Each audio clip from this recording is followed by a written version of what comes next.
Автобуси на градския транспорт за пореден път закъсаха на булевард Никола Габровски. Вижте за какво става въпрос. Долу свали един автобус току-що. И тук следващите два поред. Миналата година по това време хора бутаха на същото място, по същото време автобуса, за да не се блъска в колите. Сега добре, че спряха, защото вижте за какво става въпрос.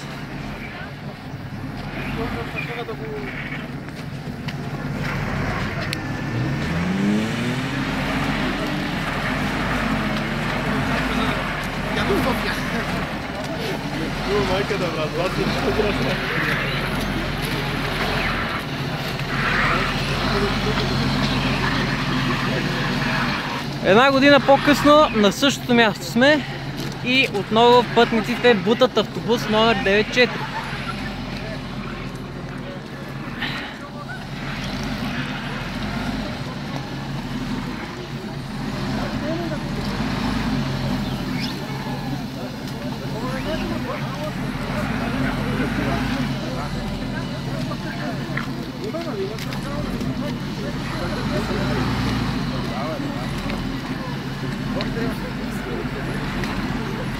Това са чисто нови автобуси, принципно, които би трябвало да могат да изкачат този не толкова висок баир.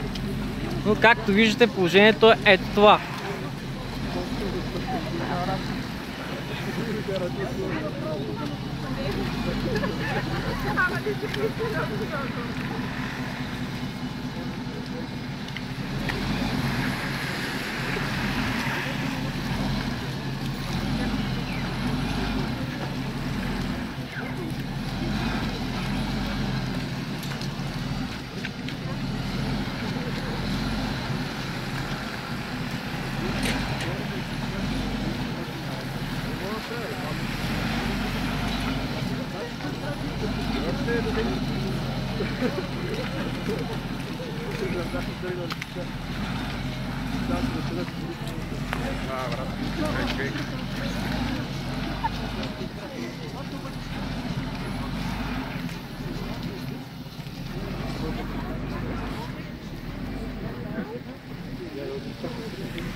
Как го пращаме на курва?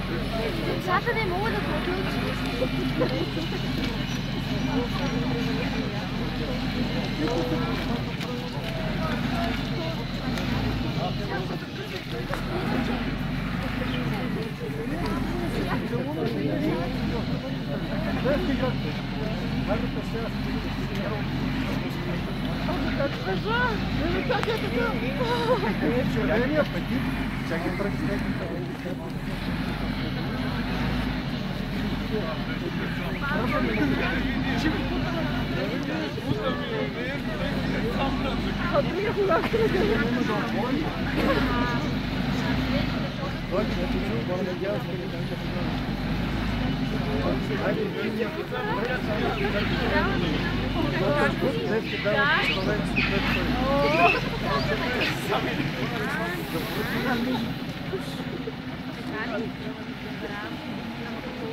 Автобусът няма да може да продължи нагоре, както и останалите, които се редат на редица по булеварда надолу.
Говори такова, тук е на 9-4, записано там друго 9-4 записано.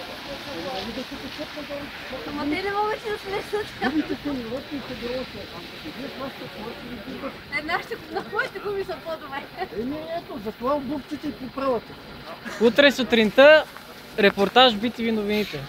Да не мислите, това не е Не, аз съм стажант репортер в BTV Окей, новините. ама това да. не е най-стръмният участък. Знаете ли колко по-стръмни участъци има?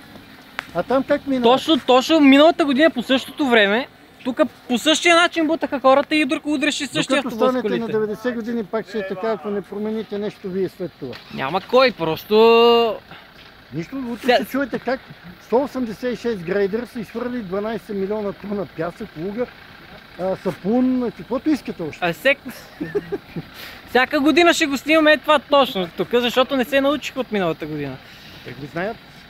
Те знаят, че ще вали. Знаят, че вали дъжд. И знаят, че тук След това автобусите закъсват. Знаят, че меко време няма да излязат. Не само тук.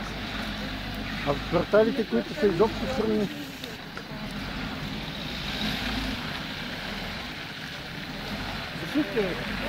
Добре, добре.